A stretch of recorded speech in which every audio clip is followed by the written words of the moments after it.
kesehatan dan juga keberkahan oleh Allah Subhanahu wa taala.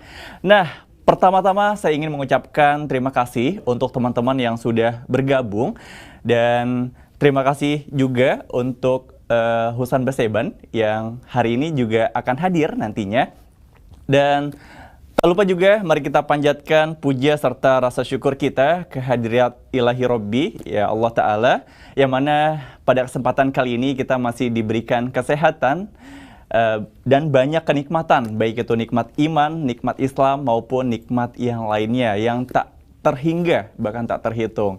Dan tak lupa juga mari kita panjatkan puja serta rasa syukur kita kepada junjungan Nabi Agung Baginda Rasulullah Sallallahu Alaihi Wasallam, yang mana beliau menjadi tauladan bagi kita semua. Dan tak lupa juga mari kita panjatkan juga rasa syukur kita serta sholawat kepada keluarga, sahabat serta umatnya yang insya Allah akan diberikan syafaat di yaumil akhir kelak. Amin, amin ya rabbal alamin.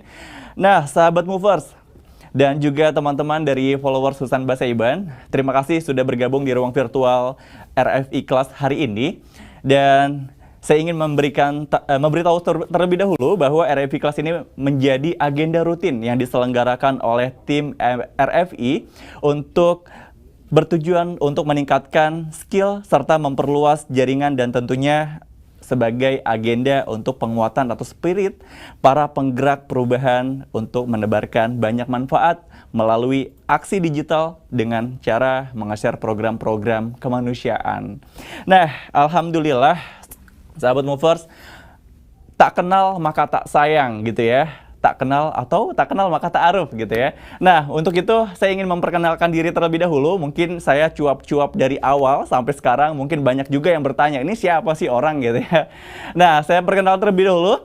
Nama saya Rifki Zulilmi, sahabat movers. Perkenalkan, saya Rifki Zulilmi yang insya Allah akan memandu acara pada RFI Kelas pada siang hari ini yang bertema Pemuda Inspiratif Penggerak Kebaikan. Nah, sahabat movers, tidak hanya sahabat movers saja nih yang hadir di ruang virtual ini nih. Ada juga rekan-rekan kita, teman-teman kita, khususnya followers dari Kak Husain Basaiban. Ya, kalau biasa teman-teman kenal gitu ya, beliau akrab dipanggil dengan Cak Sen ya, apa? Dipanggil dengan Gus Ucen. Nah, mungkin sahabat movers banyak yang kenal juga atau sering melihat Husain Basaiban ini berseliweran di sosial media karena beliau sering aktif menyebarkan dakwah melalui sosial medianya gitu ya. Dan sahabat movers, tentunya kita pada siang hari ini ada juga teman-teman kita, yaitu selain para member RFI juga bergabung dalam RFI Kelas ini. Sudah hadir juga nih banyak followers dari Husain Basaiban. Dan nanti kita juga akan memperkenalkan guest host kita atau guest star kita yang sudah hadir juga nih di antara kita semua, khususnya di ruang virtual bersama kita semua, yang insya Allah ini akan bisa memberikan spirit serta semangat untuk kita terus bisa menggerakkan kebaikan. Nah, sebelum kita memulai ke acara, saya ingin membacakan tata tertib peraturan Zoom saat berlangsung, yaitu pertama, mohon untuk diingat untuk sahabat movers dan teman-teman semua bahwa peraturan Zoom yang pertama yaitu kami menyiapkan link Zoom juga bagi teman-teman yang berhalangan hadir melalui Zoom ini, atau bisa kunjungi ke link YouTube yang sudah ada. Dan juga nanti insya Allah peraturan kedua, pastikan mic teman-teman semua, sahabat movers semua, selalu dalam keadaan mati atau di mute saat materi dan tanya jawab berlangsung, kecuali jika diperkenankan oleh MC. Dan yang ketiga, peserta yang mengikuti materi melalui Zoom wajib berpakaian dan berperilaku sopan, serta para peserta wajib juga menyalakan video atau kamera dalam rangka menghargai dan menghormati pemateri, kecuali ada alasan yang syar'i atau alasan yang bisa dibenarkan. Dan juga peserta merename Zoom dengan format nama, spasi, domisili. Dan yang keenam, peserta wajib memfollow akun media sosial Relawan Filantropi Indonesia, atau silakan kunjungi ke relawanfilantropi.id. Di Instagram bisa kunjungi di @relawan.filantropi, di FB page bisa kunjungi di Relawan Filantropi Indonesia, dan juga subscribe YouTube channel Relawan Filantropi Indonesia. Dan yang terakhir, sahabat movers dan rekan-rekan semua, dikarenakan sesi RFI kelas ini cukup padat, jadi sesi tanya jawab hanya melalui via Zoom, yaitu kita batasi, itu hanya 3 peserta tercepat yang melakukan raise hand saat diperkenankan bertanya oleh MC nantinya. Nah, insya Allah peraturan ini akan kita lakukan agar acara kita pada siang hari ini lancar dan tidak ada gangguan, ya. Nah, untuk itu, sahabat movers dan teman-teman semua, mungkin sahabat semua pasti sudah tidak sabar nih, siapa sih guest star kita gitu ya, atau narasumber pada siang hari ini. Dan saya akan memperkenalkan terlebih dahulu nih narasumber pada siang hari ini, yaitu ada Kak Husain Basaiban. Nah, atau biasa dipanggil Gus Ucen. Ini udah ada belum nih? Udah hadir belum di sini nih? Halo, assalamualaikum Kak Husain. Waalaikumsalam. Masya Allah, luar biasa. Salam kenal. Mas Rifki ya? Iya, betul. Saya Rifki Zililmi dari tim RFI, Asik Cepat Tanggap. Mas Husain, salam kenal ya. Salam kenal. Gimana kabarnya, Mas? Alhamdulillah, baru pulang Jumat. Sampean juga baru pulang Jumat ya? Iya, betul. Baru selesai Jumatan ya. Masya Allah. Semoga sehat selalu. Dan izin saya ingin menyampaikan beberapa profiling tentang Mas Husain ini untuk teman-teman semua yang sudah hadir di ruang virtual Zoom bersama kita semua, dan juga ini disiarkan secara langsung melalui YouTube dari Aksi Cepat Tanggap. Ya, namanya Mas Husain Basaiban, biasa dipanggil dengan Gus Ucen gitu ya. Dan tempat tanggal lahir di Mekah. Husain aja. Kenapa, Mas? Atau langsung Gus Husain ya? Gitu. Oh, Gus Husain ya, Masya Allah. Iya, tempat tanggal lahir di Mekah, bener ya Mas ya? Mekah tahun 2002. Iya. Terus profesinya sebagai tiktokers dan juga selebgram, pendidikan di MTS Negeri Bangkalan, UIN Surabaya. Dan teman-teman bisa langsung kunjungi akun Instagram dan akun TikToknya di akun Instagram di @basyasman, dan juga akun TikToknya di @basyasman00. Nah, beliau ini salah satu pemuda yang aktif dalam selalu berdakwah gitu ya, untuk mengajak kebaikan followersnya, sehingga melalui konten-konten media sosial ya pastinya ya, sehingga dia dengan gaya anak muda saat ini, Kak Husain Basaiban ini selalu aktif di sosial media untuk berdakwah dan mengajak kebaikan pada followersnya nih. Nah, Kak Husain, kalau kita langsung ke pertanyaan kali ya. Oke, boleh. Nah, kan kita tahu ya bahwa pemuda ini merupakan generasi penerus bangsa, yang mana mereka memiliki peran penting dalam perubahan gitu ya, agent of change. Dan kita tahu juga bahwa pemuda itu sebagai tonggak di setiap peradaban, apalagi di era milenial saat ini kan, pemuda itu menjadi salah satu penggerak yang bisa membawa perubahan nih pada yang baik lah itu ya. Nah, menurut Kak Husain ya, bagaimana sih pemuda di era saat ini, dan dengan banyaknya tantangan sebagai tonggak peradaban gitu ya, bagaimana pemuda itu bisa memberikan kebermanfaatan dan bisa mengajak sebanyak-banyaknya nih masyarakat agar berbuat baik gitu. Mungkin bisa dijawab, Mas. Sebelumnya ini tabrakan soalnya. Oh, tabrakan sama siapa nih? Sama sampean, jadi double gitu suaranya. Oke. Wait. Bismillah. Assalamualaikum warahmatullahi wabarakatuh. Alhamdulillahi rabbil alamin, wassalatu wassalamu ala asyrafil anbiya wal mursalin, sayyidina wa nabiyina maulana Muhammad bil qasimil amin wa ala alihi wa sahbihi ajma'in. Subhanaka la ilma lana illa ma 'allamtana innaka antal alimul hakim. Amma ba'd. فيا أيها الناس اتقوا الله فقال الله تبارك وتعالى يا أيها الذين آمنوا اتقوا الله حق تقاته ولا تموتن إلا وأنتم مسلمون. Sebelumnya ketika berbicara tentang kepemudaan maka tentunya kepemudaan di zaman sekarang diwakili oleh dua generasi ya, antara Gen Y dan Gen Z. Begitu pula setelahnya itu di bawah kepemudaan istilahnya ada Gen Alpha. Gen Y insya Allah itu masih dalam kasus pemuda. Kalau di dalam Islam sendiri seseorang itu masih disebut muda selama usianya belum mencakup 40 tahun. Jadi batas muda dalam Islam itu ketika usianya belum mencapai 40 tahun. Selama usianya antara 1 sampai 40 tahun dia disebut sebagai seorang pemuda. Baru setelah melebihi daripada itu maka dia tidak disebut sebagai muda lagi. Berbeda dengan definisi yang berkembang di masyarakat. Kalau umurnya 30 ke atas itu mungkin bagi orang-orang kita tidak dianggap sebagai 30 lagi gitu. Nah, pemuda itu adalah individu yang bila kita lihat dari sisi fisik dan emosionalnya, dari sisi psikisnya itu sedang mengalami perkembangan emosional yang begitu pesat, termasuk saya.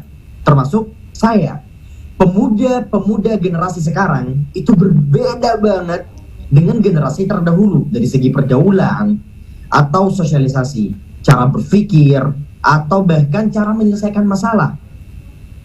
Problem solve. Gimana cara orang dahulu ketika menyelesaikan suatu problem atau bahkan problem itu sendiri benar-benar jauh berbeda. Bahkan para ilmuwan itu sempat membahas bahwasannya perubahan generasi di zaman sekarang itu terjadi jauh lebih pesat daripada perubahan generasi yang terjadi di zaman dahulu. Generasi ayah-ayah kita itu mungkin masih selaras, masih nyambung lah kalau disuruh ngomong. Ayah kita kalau disuruh ngomong sama kakek kita itu masih nyambung. Bahasa-bahasa atau gaya-gaya bicara-bicara mereka itu masih nyambung. Sedangkan generasi kita kebanyakan ketika kita membicarakan bahasan-bahasan di generasi kita sekarang kepada generasi ayah kita, mereka kebingungan.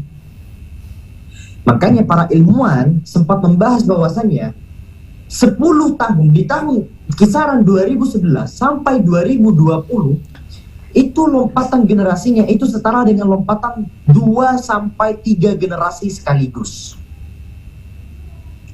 Jadi mungkin di generasi sebelumnya lompatan generasinya itu benar-benar stabil antara per generasi ke generasi selanjutnya. Sedangkan kita hari ini per tahun 2000 sampai sekarang itu lompatan generasinya setara dengan lompatan 2 sampai 3 generasi.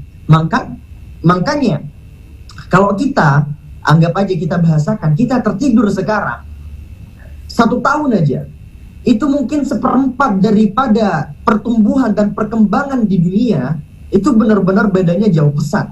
Coba teman-teman sekarang pikirkan antara hari ini dan 2 atau 3 tahun yang lalu itu perbedaannya bukan perbedaan kecil tapi perbedaan yang luar biasa.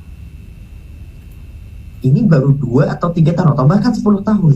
Kita belum lagi melihat bagaimana ke depannya. Belum lagi yang kita hadapi di masa yang akan datang adalah bonus demografi. Kemungkinan besar Indonesia akan menghadapi bonus demografi pada tahun 10 tahun yang akan mendatang. Itu berapa? 2030. Ya, 10 tahun yang akan mendatang Indonesia akan menghadapi bonus demografi. Apa itu bonus demografi? Bonus demografi adalah suatu kondisi di mana satu negara di situ memiliki angkatan kerja atau usia produktif yang benar-benar pesat. Makanya dibahas oleh para ilmuwan, oleh para peneliti, bonus demografi yang terjadi di Indonesia 10 tahun lagi itu diperkirakan akan mencapai 205 juta manusia yang 2 jutanya juga merupakan termasuk daripada usia produktif yang siap bekerja, yang siap menebarkan manfaat. Yang siap menebarkan manfaat. Jadi, kalau kita sampai gagal memanfaatkan bonus demografi bagi para pemuda-pemuda ini di masa depan, hancur kita Banyak negara-negara yang berhasil menghadapi bonus demografi. Contohnya siapa? Contohnya negara mana? Korea.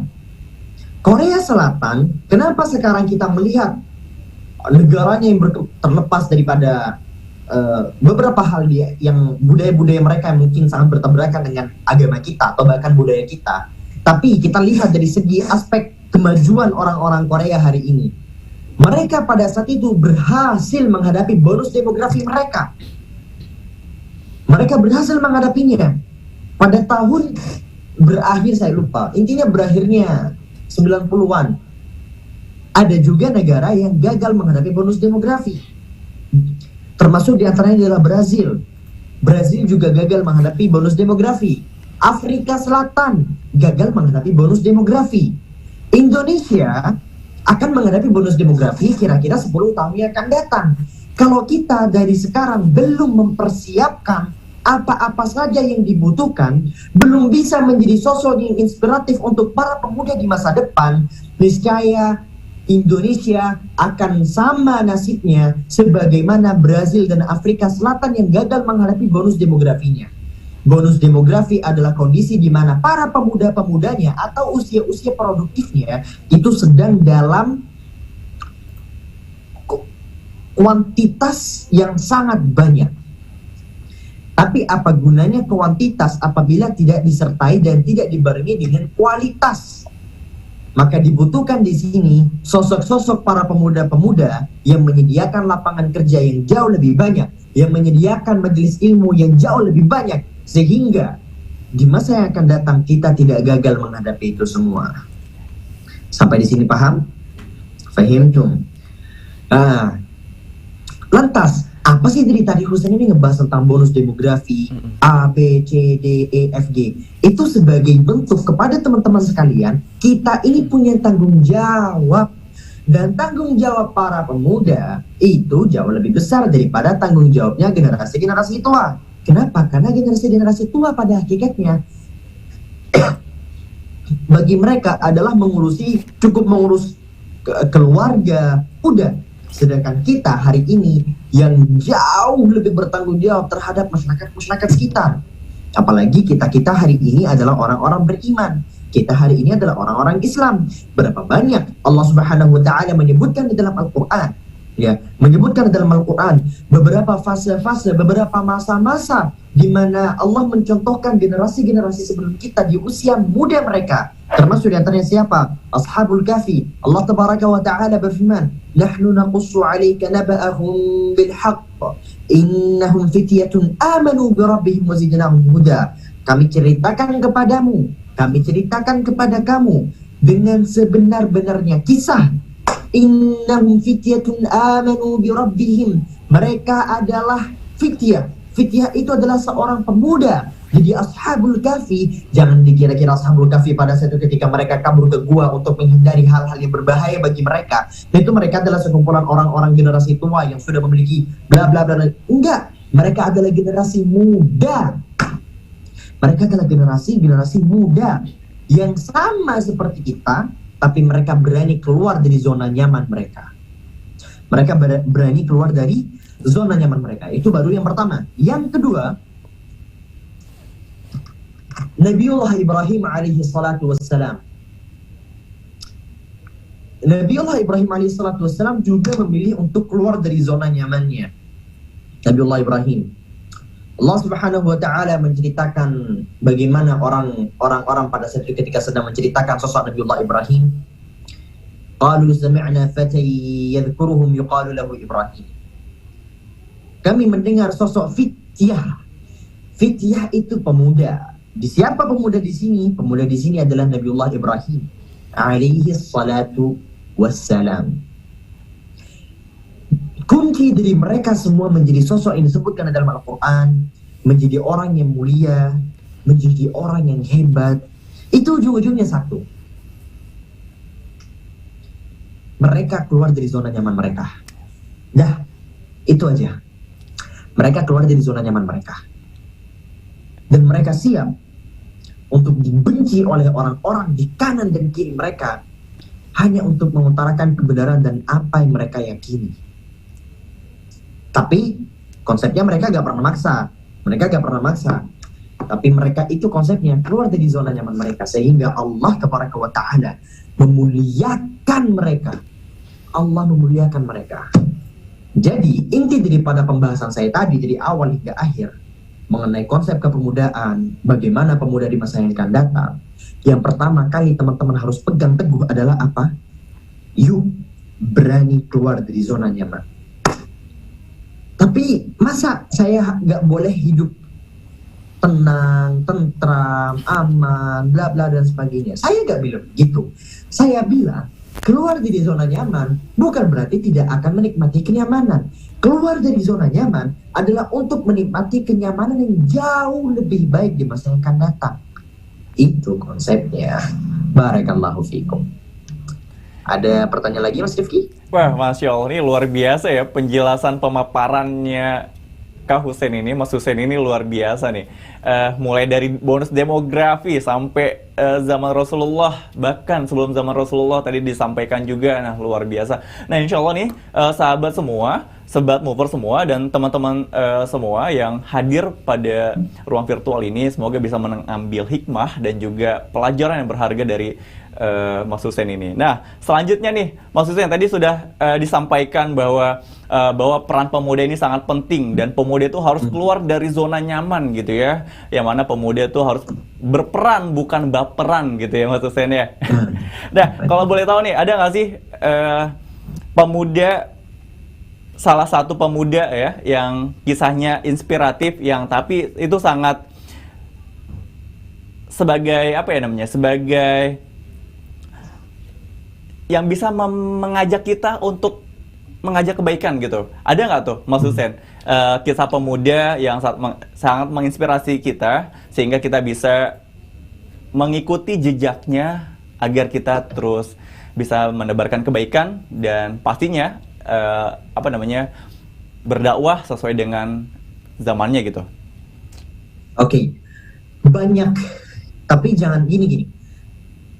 Kemarin saya dari dulu sebenarnya ketika membaca kisah-kisah terdahulu saya kayak ngerasa malu-malu sendiri gitu. Tapi ini sebenarnya adalah suatu hal yang bagus. Tapi kita tidak bisa paksakan kepada orang-orang di zaman sekarang dengan pergaulan yang berbeda, dengan pergaulan yang sangat berbeda dengan contoh kisah-kisah orang-orang terdahulu. Tapi tidak menutup kemungkinan kita bisa menjadi seperti mereka. Kalau nggak bisa seperti mereka, minim miriplah dengan mereka. Ada ungkapan dari para ulama, fatashabbahu illam takunu mithlahum inna tashabbuha lil kirami falahu. Maka berusahalah untuk mirip-mirip dengan mereka. Kalau nggak bisa seperti mereka. Fatashabbahu illam takunu mithlahum. Berusahalah mirip-mirip dengan mereka. Kalau kalian nggak bisa seperti mereka. Inna tashabbuha lil kirami falahu. Sesungguhnya berusaha memirip-miripkan kita dengan orang-orang yang mulia itu adalah sebuah keberuntungan. Nah, kalau kisah-kisah orang-orang terdahulu ini hebat banyak. Ada Sultan Al-Fatih yang sampai difilmkan, itu teman-teman tahu. Ada juga Sayyidina Zaid yang menjadi salah satu otoritas terkemuka dalam penulisan Al-Quran. Sampai-sampai Umar bin Khattab radhiyallahu tabaraka wa ta'ala an menyebutkan siapapun yang ingin bertanya tentang Al-Quran harus merujuk kepada Sayyidina Zaid bin Thabit untuk mengklarifikasi. Ini menunjukkan betapa hebatnya para Sayyidina Zaid bin Thabit diangkat oleh Rasulullah SAW ya di usia yang sangat muda. Sayyidina Zaid menjadi orang yang terkemuka pada saat itu di usia yang sangat muda. Ada juga Sayyidina Zaid juga, Zaid satunya yang tidak asing di kalangan para penghafal Al-Quran. Ada juga Sayyidatuna Hafsah binti Sirin, juga dikenal memegang otoritas utama dalam dunia literasi Islam. Ya.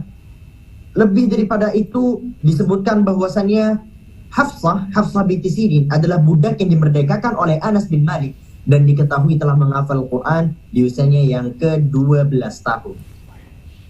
Ya.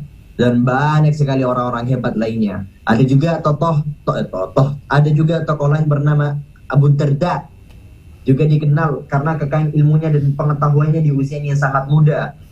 Dikenal juga ia bertekad merawat gadis yatim piatu yang dikenal sebagai Ummu Darda, dan banyak banget hal-hal lainnya di mana para pemuda-pemuda pada saat itu juga menjadi sosok yang hebat. Tapi jangan sampai justru gara-gara setelah kita baca ini, kita justru jadi pemuda yang baperan. Justru malah, saya gak tahu mau ngapain. Saya kalah sama mereka. Saya udah jauh sama mereka. Saya gak ada apa-apanya sama mereka. Enggak begitu. Konsepnya dari sekarang, ayo belajar keluar dari zona nyaman kita. Jangan dikira bahwasanya orang-orang terdahulu itu mereka hidupnya enak-enakan mulu dari awal hingga akhir. Anda kerjanya rebahan, Anda kerjanya bikin story. Jadi beban orang tua mulu nih, ajak keluar dong. Kayak jadi beban kok bangga. Alhamdulillah, Rasulullah. Ini saya kesel banget, jujur sampai sekarang. Ini beberapa webinar saya kaji, beberapa live saya isi. Saya paling kesal banget kalau ada orang-orang yang bangga jadi beban. Kenapa bangga jadi beban? Beban itu jangan dibanggakan. Malu. Bikin story dengan bangganya. Beban keluarga nih bos, senggol dong. Kayak. Terus ada istilah kayak begini. Ada istilah ketika saya nasihatin mereka, ayo dong, jangan jadi beban orang tua mulu, jangan begini dan begitu. Ayo kita jadi orang yang produktif. Bahasa mereka gini, iya Sen, kamu mentang-mentang nemu kerjaan, kamu mentang-mentang punya duit banyak, kamu mentang-mentang ini itu. Kan biasanya orang-orang begitu kan alasannya banyak banget tuh ya kan. Saya bilang, kamu belajar dengan bersungguh-sungguh, menemukan passion kamu, dan kamu sungguh-sungguh dalam passion kamu sudah gak disebut beban keluarga. Atau kamu minimal keluar dari rumah kamu, cari pekerjaan, kamu sudah bukan beban keluarga. Beban keluarga itu contohnya, ada orang yang dari pagi sampai malam kerjaannya gimana? Di kasur, tidur-tiduran, scroll TikTok, buka YouTube, nontonin biasnya, nontonin idolanya, si ini, si itu. Walaupun idolanya atau biasnya juga berlabelkan ustadz. Tapi ujung-ujungnya, ya begitulah bahasanya. Jadi, ayo, kalau emang belum bisa menghasilkan duit atau sebagainya, minimal belajar. Jangan rebah dulu, jangan rebah mulu. Tapi Sen, saya gak bisa bantu orang tua. Ayo cuci piring, ngepel rumah, nyapu. Udah gak dilakuin. Kalau Anda minimal ngelakuin hal-hal semacam itu, insya Allah Anda bukan beban orang tua, Anda bukan beban keluarga. Anda jadi pagi sampai malam kerjaannya di kamar mulu, bangga mulu dikatain, dibilang beban keluarga. Giliran disenggol dikit tiba-tiba alasan ini itu, langsung baper, langsung bilang, mentang-mentang punya kerja. Lah Anda gak ada usaha, pengen duit banyak, pengen makan enak, tapi ujung-ujungnya yang dilakuin itu mulu.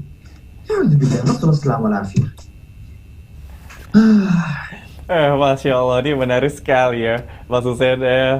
Emang sih ya, pemuda zaman sekarang kadang ada yang bangga dengan bangga dengan keburukannya, dan atau bahkan memamerkan keburukannya di sosial medianya. Nah, namun kita jangan sampai seperti itu ya, sahabat movers dan rekan-rekan semua.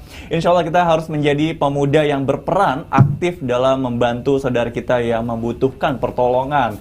Nah, Mas Hussein, kita nggak kerasa sebetulnya kita udah memasuki, kita masih di awal tahun 2022 nih. Pasti sahabat movers, pasti seorang pemuda itu pasti punya target, punya resolusi, punya visi yang akan dicapai di tahun 2022 ini nih. Dan kadang mungkin ada juga yang resolusi tahun 2021 kemarin yang belum sempat tercapai. Kali ini mungkin di tahun 2022 ini bisa menjadi momentum untuk kita sama-sama mencapai. Nah, kalau boleh tahu nih, Mas Hussein, kalau menurut Mas Hussein nih, bagaimana sih peran kebaikan yang terus kita agar kita bisa terus membakar semangat kita, agar kita bisa terus menyemarakan kebaikan itu? Ada tidak tips dan trik dari Mas Hussein sendiri untuk di tahun 2022 ini agar diri kita, pribadi kita, agar lebih baik nih menjadi seorang pemuda yang bermanfaat bagi lingkungan maupun masyarakat luas? Perhatikan temanmu. Udah, kuncinya di situ. Kamu sekarang itu tergantung dari siapa kawan kamu. Nabi SAW bersabda, "Al-maru ala dini khalilihi fanyadur ahadukum ayyukhalil." Maksudnya bukan teman sih, maksudnya kan dalam bahasa Arab sebenarnya tingkatan hubungan seseorang itu ada tingkatan-tingkatannya. Ada sahib, ada khalil, ada sekedar teman, itu ada semua. Sedangkan dalam konteks bahasan tersebut, Nabi Shallallahu Alaihi Wasallam menjelaskan, Al-mar'u ala dini khalilihi. Khalil itu jauh lebih tinggi bahasanya daripada teman. Maksudnya circle, bahasa sekarang itu circle. Maka perhatikanlah dengan siapa circle kamu. Saya berharap kepada teman-teman sekarang di tahun 2022, cari teman itu jangan cuma modal cocok. Cari teman jangan cuma modal cocok, tapi cari teman yang benar-benar modal benar. Ya, cari teman jangan cuma modal cocok, tapi benar-benar modal benar. Harus benar. Ada sebagian dari kawan-kawan kita itu yang asal ngerasa cocok, ini kawan saya, bestie. Tapi kemana? Diajak mabok, diajak ke klub, diajak zina, diajak begini dan begitu. Ya, apa itu? Ya mungkin cocok sama nafsu kamu kali, bukan cocok sama ruh kamu. Cari teman, kalau saya sendiri, saya memperhatikan beberapa aspek. Saya pilih cocoknya dan pilih benernya. Kira-kira ini orang akhlaknya bagus enggak? Kira-kira kalau saya berkawan sama dia, saya bakalan terpengaruh enggak? Dari awal saya lihat, kalau cuma modal cocok, banyak banget yang modal cocok. Yang asik, banyak yang asik. Tapi yang cari asik dan benar, itu yang susah. Dan memang susah. Kalau emang kalau emang nggak susah, cari temen yang modalan begini, ya gak ada orang jahat dong hari ini. Nah, jadi saya berharap kepada teman-teman 1 tahun hari ini fokuskan diri kalian untuk mencari orang yang menurut kalian bisa membimbing kalian menuju lebih baik. Selama kalian belum menemukan, maka beruzlahlah. Apa yang dimaksud uzlah? Menyendiri. Dalam artian, gak usah berkawan-berkawan. La tusahib illa nafsak. Jangan berkawan kecuali dengan dirimu sendiri. Cukup kamu punya kawan, sahabat, maksud saya sahabat kepada orang yang jauh lebih dekat sebagai sosok kekasih. Jadikan cermin, jadikan cermin itu, kaca itu sebagai kawan kamu. Udah, kalau kamu lagi stres, kamu lagi apa, udah kamu curhatnya sama kaca itu, sama cermin itu, bla bla bla bla dan sebagainya. Minimal cermin itu gak pernah ngata-ngatain kita, minimal cermin itu gak pernah ngomongin kita dari belakang, minimal cermin itu gak pernah kasih bisikan-bisikan buruk ke kita, minimal cermin itu gak pernah ngajak kita ke hal-hal yang buruk. La tusahib illa nafsak. Jangan pernah berkawan kecuali dengan dirimu sendiri. Maka saya berharap kepada teman-teman kepada teman-teman sekalian mengkhususkan tahun 2022 untuk mencari teman yang baik. Selama belum menemukan teman yang baik, maka hidup sendirian jauh lebih baik daripada punya banyak kawan, punya banyak kekasih, punya banyak sahabat, tapi isinya toksik semua, isinya bejat-bejat semua. Fahdar. Waduh, wah. Itu ya, dapat tips dan trik dari Mas Hussein nih. Mas Hussein Basaiban nih menyarankan kita untuk mencari circle pertemanan yang sehat, yang baik nih, sahabat mover semua. Jangan sampai kita berteman salah pergaulan ya. Itu bisa berakibat fatal nantinya. Nah, kalau tadi udah disaranin sama Mas Hussein Basaiban untuk kita mencari pertemanan, nah bagaimana nih caranya nih? Nah, mungkin kita intip yuk.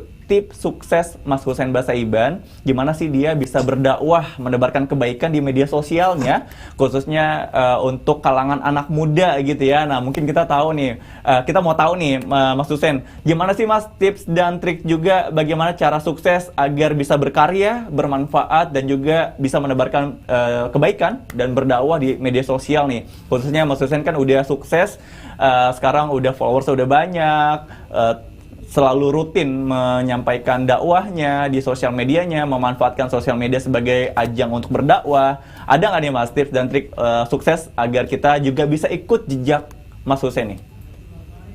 Oke. Sebelumnya, tolak ukur berhasil atau tidaknya dakwah itu bukan terletak pada banyak atau sedikitnya followers. Andai kata tolak ukur kebenaran dan kebaikan itu ditentukan oleh banyaknya pengikut, niscaya sekarang yang menduduki tahta terbesar dalam kebaikan dan kebenaran adalah Firaun dan Qarun. Siapa sekarang? Saya tanya di sini ada yang nggak kenal? Enggak, maksud saya ada yang nggak tahu, Ada yang nggak tahu sama Firaun dan Qarun? Semua kenal. Tapi apakah mereka benar? Enggak. Apakah mereka semua baik? Enggak. Kita gak usah fokus sama jumlah followers atau jumlah viewers yang ada. Kita fokus pada apa yang kita miliki hari ini. Kalau misal Anda sekarang ngaji, yang nonton itu mungkin 100 orang, 200 orang, silahkan terus tebarkan dakwah. Tapi jangan nge-stuck sampai situ. Kalau Anda tahu dakwah Anda gak berkembang, ya berarti ada yang salah. Apa yang salah ya? Apa yang salah? Lihat, Anda juga memperhatikan algoritma. Kita ini hidup sekarang menghadapi orang-orang yang jauh dari agama. Kalau kita semua sekarang nggak mulai untuk berdakwah dan nggak mencari cara, tetap menggunakan cara-cara kuno, saya bukan anti kuno, tapi kuno kita letakkan pada orang-orang kuno. Kita sekarang punya cara berbeda. Jangan dikira seorang Husain ini nggak pernah dibully sama orang-orang, sama sesepuh-sesepuh, dikata-katain. Pernah, sering banget saya dikatain sama sesepuh-sesepuh dengan gaya saya, dengan cara saya. Tapi saya sengaja menggunakan cara-cara ini. Bahkan gak jarang saya tuh menggunakan cara yang soft. Saya menggunakan cara yang soft. Menggunakan cara, kalau dalam istilah marketing tuh soft branding. Ya, contoh. Kalau saya nyuruh teman-teman sekalian itu belajar, ayo belajar. Karena orang yang gak belajar bodoh, gak akan dihormati orang. Kalian gak bakalan termotivasi. Tapi kalau saya setiap hari bikin story lagi baca, kalian kira kalau saya bikin story lagi baca itu cuman beneran pengen bikin story gitu? Enggak, itu untuk ke otak kalian, biar keisi. Oh baca, oh belajar. Saya lagi malam-malam gak bisa tidur karena misi ngerjain tugas, atau ketika saya lagi baca, saya lagi storyin. Itu saya awalnya gak sengaja, awalnya cuma iseng-iseng. Lama-lama saya beneran niatkan. Kenapa? Karena saya baca dari DM dari teman-teman sekalian. Ada yang bilang begini, Husain tahu gak, gara-gara kamu sering bikin story ngaji, kamu sering ini, aku beneran ngaji. Husain, gara-gara kamu sering bikin story baca, aku sekarang lagi rajin baca. Itu namanya soft. Saya mikir, oh ternyata berguna juga ya. Ternyata apa yang saya sampaikan di story saya itu benar-benar ada manfaatnya juga ya buat orang lain. Sejak saat itu saya rajin nge-share hal-hal kebaikan yang sifatnya agak assalamualaikum, yang enggak assalamualaikum.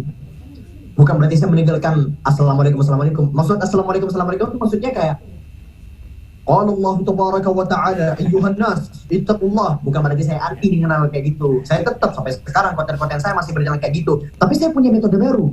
Oh ternyata bisa juga ya menggunakan metode yang sifatnya soft lewat story gitu.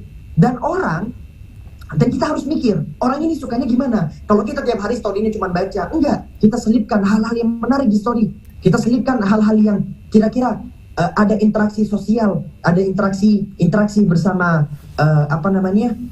interaksi di DM. Saya biasanya screenshot. Itu biar ada interaksi saya sama followers saya.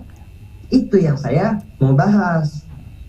Jadi sebenarnya kadang saya bikin story gitu, lagi nulis, lagi baca, lagi apa. Itu karena ketika saya baca di DM, katanya mereka benar-benar termotivasi dengan itu. Begitu. Barakallahu fiik. Waduh, Masya Allah ya, teman-teman, ternyata untuk sukses itu pasti penuh perjuangan ya. Tadi Mas Husain bilang bahwa pernah dihujat, pernah dikritik juga ya sama senior-seniornya, sesepuh-sesepuhnya katanya. Tapi itu tidak membuat Mas Husain untuk redup, untuk berdakwah. Mas Husain ini terus berdakwah juga ya, Masya Allahnya. Nah, itu mungkin teman-teman, sahabat mover semua bisa meniru kiat-kiat sukses dan tips dan trik agar bisa menjadi pemuda yang bisa berperan dalam hal sekecil apapun, yang penting berbuat kebaikan. Nah, Mas Husain, saya ingin menyampaikan terlebih dahulu nih bahwa alhamdulillah kita sebagai pemuda, ya kita sebagai generasi penerus bangsa. Nah, pada kesempatan kali ini di RFI Kelas pada agenda hari ini, insya Allah relawan filantropi Indonesia ini merupakan salah satu naungan yang mana telah membersamai saudara-saudara kita yang kesulitan. Nih contoh nih ya, sahabat dermawan, mungkin sahabat mover semua dan teman-teman yang hadir di ruang virtual ini, ketika ada bencana Semeru nih, ada bencana Semeru terjadi. Nah, kita bingung nih, kita jauh, kita mau ke lokasi bencana jauh gitu ya. Ataupun ada juga saudara kita, tetangga kita yang membutuhkan pertolongan di sana, di Semeru. Namun kita bingung cara membantunya gitu ya. Sedangkan kita sebagai pemuda kan pasti punya semangat dan punya spirit untuk membantu saudara kita yang kesusahan. Nah, alhamdulillah RAFI, Relawan Filantropi Indonesia dari Aksi Cepat Tanggap menghadirkan solusi untuk teman-teman semua, khususnya untuk teman-teman yang kesulitan dalam membantu. Misalkan teman-teman nggak punya tenaga, nggak bisa bantu dengan tenaga, tidak bisa membantu dengan harta, tidak bisa membantu dengan dengan ya misalkan tidak bisa membantu dengan doa-doa gitu ya misalkan, tapi jangan khawatir.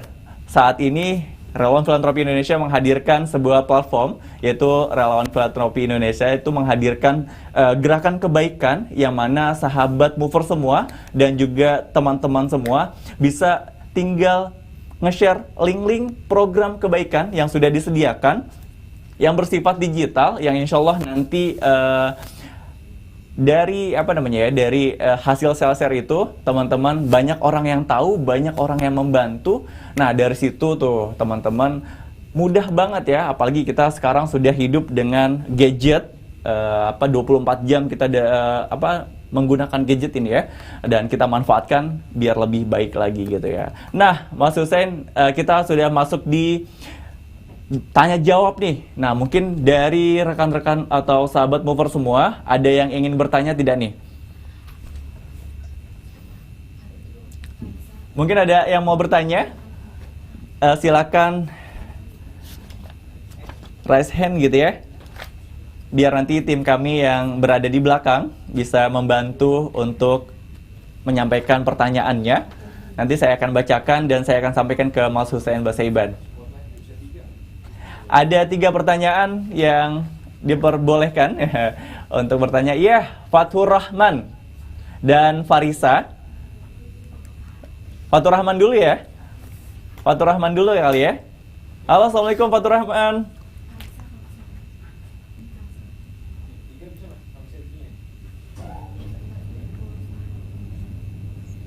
Halo, Assalamualaikum Fathur Rahman.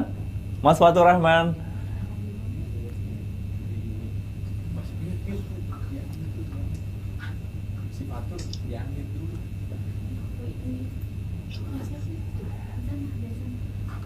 Nah, untuk sahabat dermawan yang ingin bertanya, silakan siapkan pertanyaannya dan nanti tinggal raise hand. Siapa cepat, maka dia akan memiliki kesempatan untuk bertanya langsung ke Mas Hussein Basaiban. Nah, insya Allah nih, sahabat movers dan teman-teman semua, Relawan Filantropi Indonesia akan terus mengajak sahabat movers dan teman-teman semua untuk terus kita berperan aktif dalam membantu saudara kita yang membutuhkan. Ya, Mas Fatur, Assalamualaikum. Mas Fatur Rahman. Ke-mute mungkin Mas Fatur Rahman. Oh iya, ke-mute ya?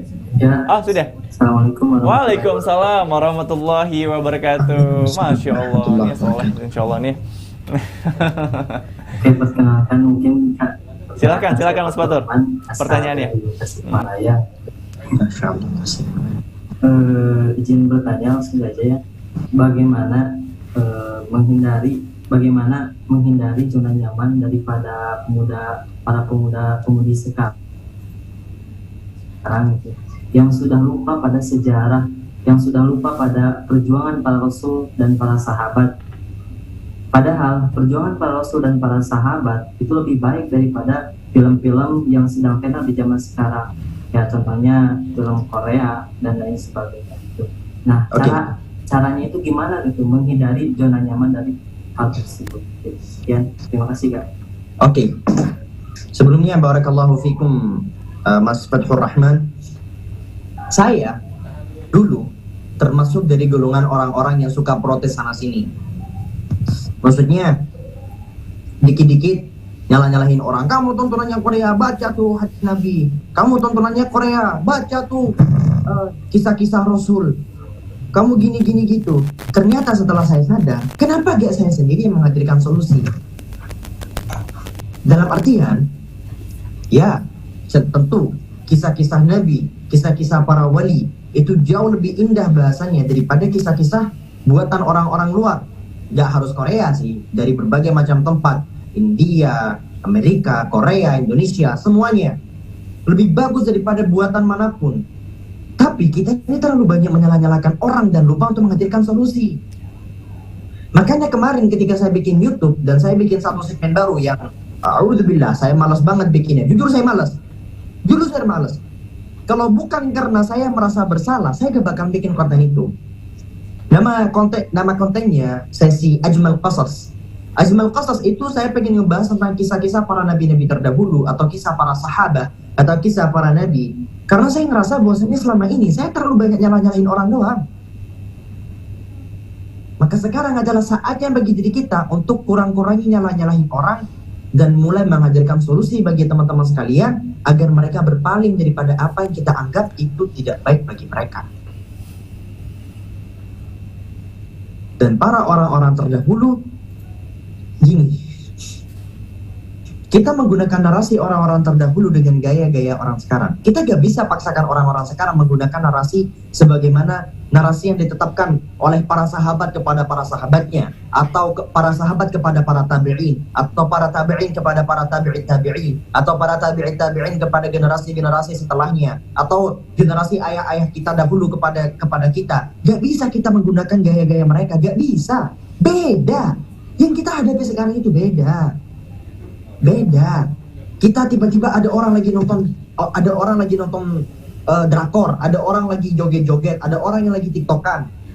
Kamu ambil HP-nya, astagfirullahaladzim, haram. Yang ada mereka malah ketakutan sama agama.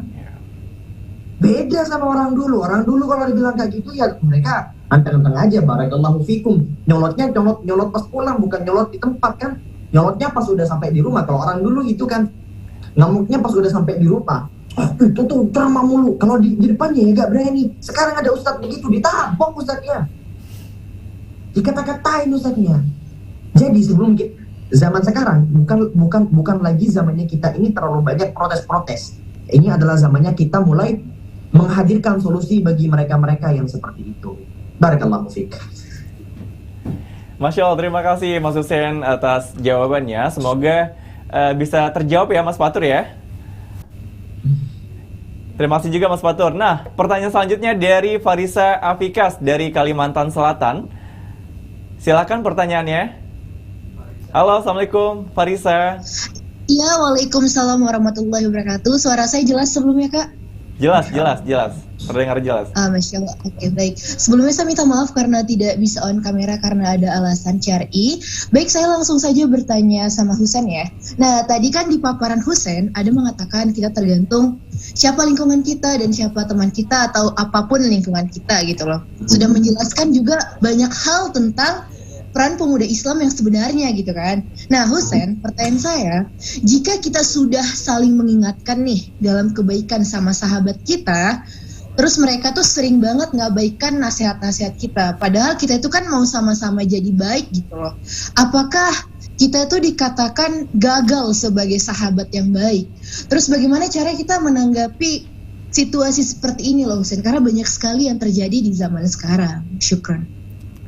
Oke, barakallahu fiik. Gak ada gagal-gagal. Tapi kita berusaha menggagalkan diri kita. Maksudnya secara bahasa kita tuh bukan secara umum kita gak gagal. Karena kalau Anda perihal hidayah itu hanya tanggung jawab Allah, bukan tanggung jawab kita. Kita kerjanya hanya menyampaikan, bahasanya begitu.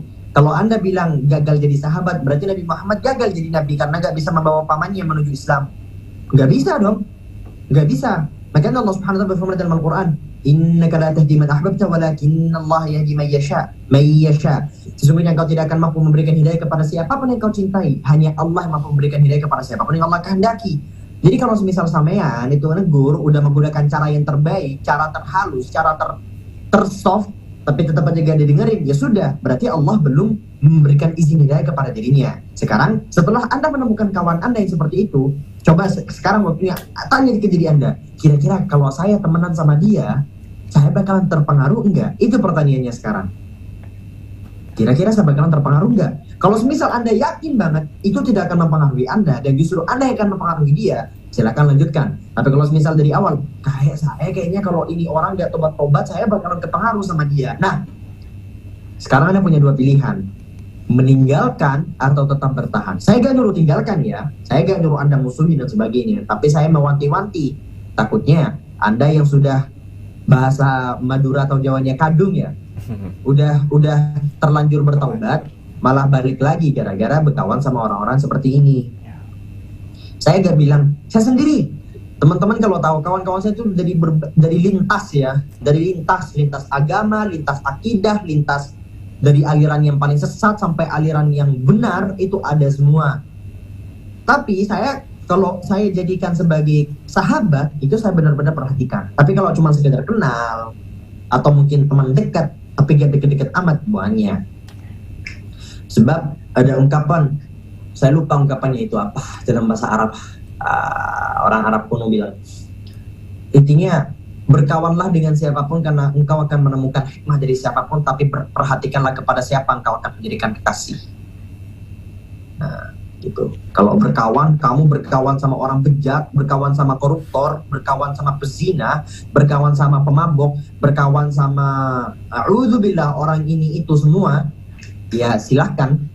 Tapi kalau untuk menjadikan dirinya sebagai sahabat, itu perhatikan. Oh ya, di terakhir, bagaimana cara kita menyikapi hal seperti ini? Soalnya di zaman sekarang itu kan lagi banyak kayak gini. Ya, yang perlu kita perhatikan adalah pertama, perhatikan diri kita. Yang kedua, berdoa kepada Allah. Yang ketiga, bersabarlah terhadap keadaan yang ada.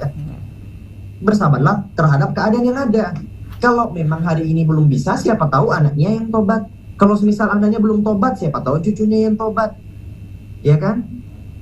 Karena hidayah bukan milik kita. Hidayah adalah milik Allah Tabaraka wa Ta'ala. Barakallahu fikum. Masya Allah, terima kasih Mas Hussein. Semoga bisa menjawab pertanyaan ya Mbak Farisa. Dan selanjutnya pertanyaan terakhir dari Mbak Ulfah dari Pontianak. Silakan. Assalamualaikum Mbak Ulfah.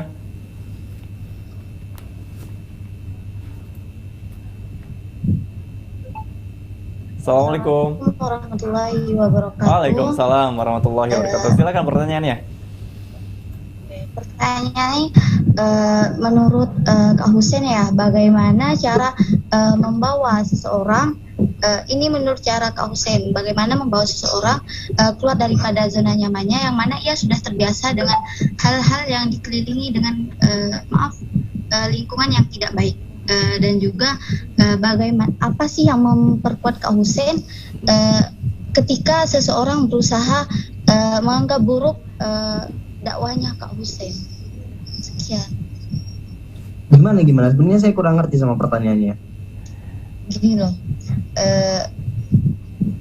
bagaimana sih cara Kak Hussein ketika ingin membawa seseorang kepada hal kebaikan yang mana ia tuh susah keluar dari zona nyamannya.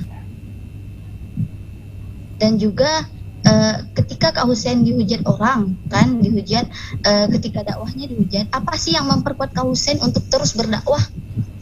Sekian Kak Hussein. Apakah dapat dipahami? Oke, pertama, orang yang sudah terlanjur berada di zona nyamannya, ya dia sadari kalau terlalu nyaman di zona nyamannya, berarti dia harus keluar dari zona nyamannya. Mungkin sekarang hidupnya nyaman. Keluar dari zona nyaman bukan berarti kita gak bakalan hidup nyaman, tapi kita keluar dari zona nyaman untuk mendapatkan hal yang lebih nyaman di masa yang akan datang. Iya, kalau Anda udah sadar, udah terlanjur nyaman, bukan berarti gak bisa keluar dong. Gitu. Itu yang pertama. Terus yang kedua, menghadapi kritikan-kritikan. Saya itu baperan sebenarnya. Sama, baperan, sakit hati. Cuman gara-gara sering disakiti, lama-lama terbiasa. Alasan tetap bertahan, ya karena dakwah, karena tanggung jawab. Kadang saya itu membandingkan diri saya kepada Allah dan Nabi Muhammad. Sekelas mereka saja dihina, sekelas Nabi Allah Muhammad saja dihina, apalagi saya. Saya duduk aja dihina, saya berdiri aja dihina, minum aja dihina, ninggalin satu sunnah Nabi dihina. Jadi saya bebas dari kritikan, udah gak lagi sakit hati, bukan karena ada tips-tips khusus, tapi karena terbiasa. dikata-katain, dibilang gini, ya sudah gitu. Kayak awalnya di awal-awal saya pertama kali rame ya, dikenal sama banyak orang, ngadepin head comment itu bisa kepikiran sampai berminggu-minggu. Satu komen, belum lagi komen-komen yang lain, belum lagi orang-orang yang ngata-ngatain kayak ginilah, gitulah. Banyak pokoknya kata-kata yang nyelekit. Itu bisa kepikiran sampai seminggu 2 minggu. Tapi lama-lama setelah menghadapi itu mulu, kayak ya udahlah, kita gak bakalan bisa bikin senang sama orang. Makanya dulu kalau gak salah Imam Al-Auza'i, saya lupa. Imam Al-Auza'i apa Imam siapa saya lupa. Apa Imam Al-Muzani. Intinya mereka tuh berkata kepada seseorang, saya pengen cari saya pengen tinggal di daerah yang daerah itu gak bakalan ada orang ngatain, gak bakalan ada orang riba, gak bakalan ada orang yang nyakitin, gak bakalan ada orang yang begini dan begitu. Terus ada orang kakek tua yang mendengar imam tersebut berucap seperti itu. Sini nak, sini akan aku bawa. Dibawa ke kuburan dong. Disinilah jawabannya. Kalau kamu mau cari lingkungan yang gak bakalan nyakitin kamu, gak bakalan ribahin kamu, gak bakalan julitin kamu, nah di sini tempatnya nak, di sini nak. Apa jawabannya? Berarti kalau selama kamu hidup, gak bakalan terbebas dari itu. Anda keluar mulu dari rumah dikatain orang gak benar. Anda di rumah mulu dikatain noleh. Anda belajar mulu dikatain kutu buku, gak tau bersosialisasi. Anda berkawan mulu, berjalan-jalan sama ini itu, ngobrol sama ini itu, dibilang terlalu friendly, dibilang gak pernah belajar, gak suka belajar. Ya, sampai kapanpun kita salah di mata manusia. Sampai kapanpun. Itu udah gak bisa kita elak. Itu sudah fitrahnya kita dibully, fitrahnya kita dikata-katain. Tapi jangan sampai kita menjadi pelaku, itu aja. Barakallahu fiik. Masya Allah, terima kasih Mas Hussein untuk pertanyaan dan spiritnya. Semoga bisa menjawab ya tadi semua pertanyaan dari 3 pertanyaan ini. Luar biasa sekali nih pertanyaan-pertanyaannya dari para generasi penerus bangsa, para anak muda yang insya Allah nih mereka ini adalah pejuang kebaikan pastinya ya untuk masa depan yang akan mendatang. Nah, karena banyak sekali pertanyaan di kolom komentar dan banyak juga yang raise hand, mohon maaf sebelumnya karena kita tidak bisa membacakan pertanyaannya satu persatu, dan juga mohon maaf juga yang sudah raise hand belum bisa mendapatkan kesempatan untuk bertanya langsung ke Mas Hussein Basaiban. Mungkin di lain kesempatan kita akan buat kelas lagi kali ya nanti ya. Insya Allah nanti teman-teman atau sahabat movers bisa langsung bertanya. Dan juga atau mungkin bagi sahabat mover semua yang mau bertanya langsung sama Mas Hussein Basaiban, silakan langsung kunjungi sosial medianya aja. Tadi saya sudah menyampaikan sosial medianya Mas Hussein Basaiban, silakan di akun Instagramnya @basyasman dan juga di akun TikToknya di @basyasman00. Nah, silakan silakan mencari tahu dan mungkin bisa melihat aktivitas dakwahnya Mas Hussein di sana. Nah, gitu ya. Nah, Mas Hussein, terima kasih banyak untuk hari ini. Banyak sekali pelajaran dan juga spirit yang diberikan kepada kita semua. Terima kasih banyak sudah sharing ilmu dan insya Allah ini sangat bermanfaat untuk kita semua sehingga kita bisa punya tujuan di tahun 2022 ini, sehingga kita resolusi-resolusi yang sudah kita susun nih bisa tercapai di tahun 2022 ini, khususnya untuk terus mengajak kebaikan. Nah, terakhir Mas Hussein, saya ingin meminta closing statement nih dari Mas Hussein Basaiban untuk mengajak spirit atau mengajak teman-teman semua, sobat mover semua yang sudah hadir di ruang virtual ini untuk kita semangati agar mereka tetap semangat dalam berbuat baik. Mungkin minta tolong untuk closing statement-nya. Silahkan Mas Hussein. Kepada teman-teman sekalian mungkin yang sering hadir di webinar saya atau mungkin sering hadir di kajian saya atau apapun, closing statement-nya selalu sama di setiap kajian yang saya isi. Jadilah apapun yang ingin kamu inginkan, lakukan apapun yang ingin kamu lakukan. Terserah mau jadi apa selama itu tidak bertentangan syariat. Tapi jangan pernah lupa pribadi kamu sebagai seorang muslim yang bertanggung jawab dengan keislamanmu. Kamu jadi muslim yang gimana pun terserah kamu, jadi fotografer kayak jadi pilot kayak jadi dokter kayak terserah, gak harus jadi ustadz. Saya gak ada bahasanya orang-orang maksa orang jadi ustadz, gak ada. Tapi jangan pernah lupa, jadilah dokter yang bertakwa, jadilah fotografer yang bertakwa, jadilah pilot yang bertakwa, jadilah orang-orang yang punya profesinya masing-masing dengan bidang ketakwaannya masing-masing, dengan bidang dakwahnya masing-masing. Terserah mau jadi apapun. Barakallahu fikum. Masya Allah, luar biasa. Allahu Akbar, Masya Allah. Semoga ini bisa menjadi spirit kita ya teman-teman ya. Kita boleh menjadi profesi apapun, menjadi apapun silahkan, tapi jangan lupa kita tuh harus sematkan Allah dalam hati kita agar kita menjadi manusia yang bertakwa kepada Allah Ta'ala. Masya Allah, barakallahu fiik. Mas Husain Basaiban, terima kasih banyak sudah hadir dalam ruang virtual bersama kita semua. Mungkin saya tadi tahu bahwa Mas Husain akan ada acara lagi ya Mas ya, jam 3 nanti ya? Iya, ada. Masya Allah ya. Bukan acara, maksudnya kajian rutin, ngaji kitab. Wah, Masya Allah, semoga berkah, semoga sehat selalu Mas Husain. Silakan mungkin kalau misalkan ingin pamit undur diri terlebih dahulu, saya persilakan. Insya Allah ini sangat bermanfaat nih bagi kita semua. Ya, untuk Subhanakallahumma bihamdika asyhadu an la ilaha illa anta astaghfiruka wa atubu ilaik. Assalamualaikum warahmatullahi wabarakatuh. Waalaikumsalam warahmatullahi wabarakatuh. Nah, bagi sahabat movers atau bagi teman-teman semua yang sudah hadir di ruang virtual ini, terima kasih banyak sudah hadir bersama kita di ruang virtual ini. Dan jangan lupa untuk follow akun Instagram akun Instagram Relawan Filantropi Indonesia di IG, yaitu di @relawan.filantropi, dan juga di FB page itu di Relawan Filantropi Indonesia, dan juga silakan subscribe YouTube channel kami yang berada di Relawan Filantropi Indonesia. Dan jangan lupa daftar untuk menjadi Relawan Filantropi Indonesia melalui relawanfilantropi.id. Nah, nanti sahabat movers dan rekan-rekan semua, insya Allah kita sama-sama ikut serta dalam menjadi penggerak kebaikan, yang mana insya Allah ini menjadi akan bisa membawa kebaikan juga nih untuk membantu saudara kita yang membutuhkan. Karena kita tahu ya bahwa banyak saudara kita yang hari-hari ini masih hidup di bawah garis kemiskinan, ataupun banyak saudara kita, saudara sebangsa yang dilanda bencana. Nah, untuk itu ayo kita menjadi penggerak kebaikan, menjadi relawan filantropi Indonesia. Nah, bagi sahabat dermawan semua, sahabat movers yang bagi teman-teman semua followers dari Kak Husain Basaiban yang ingin bergabung menjadi relawan filantropi Indonesia, silakan aja kunjungi relawanfilantropi.id.